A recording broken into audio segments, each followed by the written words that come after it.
Hi friends, எல்லாருக்கும் வணக்கம். இன்றைக்கி நம்ம பார்க்க போகிற ரெசிபி காராமணி கிரேவி. இப்போது ஒரு வானல் வச்சுக்கலாம். 3 ஸ்பூன் எண்ணெய் ஊற்றிக்கலாம். 3 வெங்காயம் கட் பண்ணி வச்சுருக்கேன், அதை இதோடு சேர்த்து நல்லா வதக்கி விட்டுக்கலாம். இது கூட ஒரு 2 ஸ்பூன் அளவுக்கு மல்லி சேர்த்துக்கலாம். ஒரு 4 காஞ்ச மிளகாய் சேர்த்துக்கலாம். நான் காஷ்மீரி மிளகாய் சேர்த்துருக்கேன் கலருக்காக. இப்போ எல்லாத்தையுமே சேர்த்து நல்லா வதக்கி விட்டுக்கலாம். இப்போ பாருங்கள், நல்லா வதங்கிடுச்சு. இப்போ ஒரு தக்காளி சேர்த்துக்கலாம். இப்போ இதை நல்லா வதக்கி விட்டாச்சு. இது மிக்ஸி ஜாரில் சேர்த்து ஒரு 4 முந்திரி பருப்பு சேர்த்து நல்லா நைஸாக தனியாக அரைச்சி எடுத்து வச்சுக்கலாம். ஒரு வானல் வச்சுக்கலாம். அதில் ஒரு 2 ஸ்பூன் அளவுக்கு எண்ணெய் ஊற்றிக்கலாம். 1/4 டீஸ்பூன் ஜீரகம், நறுக்கி வச்சுருக்கிற வெங்காயம், இதையும் நல்லா சேர்த்து நல்லா வதக்கி விட்டுக்கலாம். இது நம்ம சப்பாத்தியோடு சாப்பிடும்போது சூப்பராக இருக்கும். எப்பவும் போல் காராமணி செய்கிறத விட இது மாதிரி கிரேவியாக சாப்பிட்டு பாருங்கள், சூப்பராக இருக்கும். ஒரு ஸ்பூன் இஞ்சி பூண்டு பேஸ்ட்டு சேர்த்துக்கலாம். நல்லா வதக்கி விட்டுக்கலாம். பச்சை வாசனை போகிற அளவுக்கு. ஒரு கொத்து கருவேப்பிலை சேர்த்துருக்கேன்.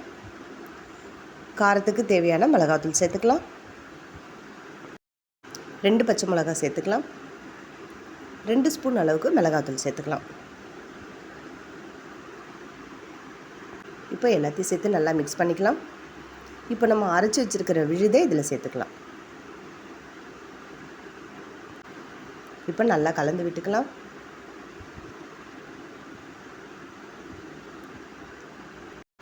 கிரேவிக்கு தேவையான அளவுக்கு உப்பு சேர்த்துக்கலாம். இப்போ நான் காராமணியை வேக வச்சு தனியாக எடுத்து வச்சுருக்கேன். இப்போது கிரேவிக்கு தேவையான அளவுக்கு தண்ணி சேர்த்துக்கலாம்.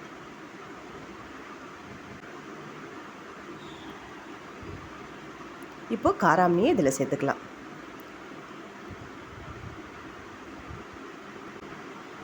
இப்போ இதை நல்லா கலந்து விட்டுக்கலாம்.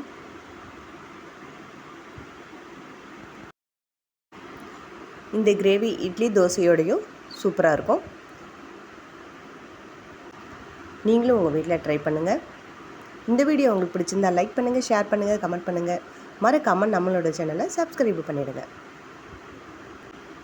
நமக்கு சூப்பரான சூடான ஒரு காராமணி கிரேவி தயாராகிடுச்சு. காராமணி ப்ரோட்டீன், அதனால் இது குழந்தைங்களுக்கு கொடுக்கலாம். ரொம்ப ஹெல்த்தியான டிஷ்.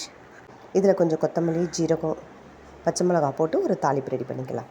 அவ்வளோதாங்க. தேங்க்யூ.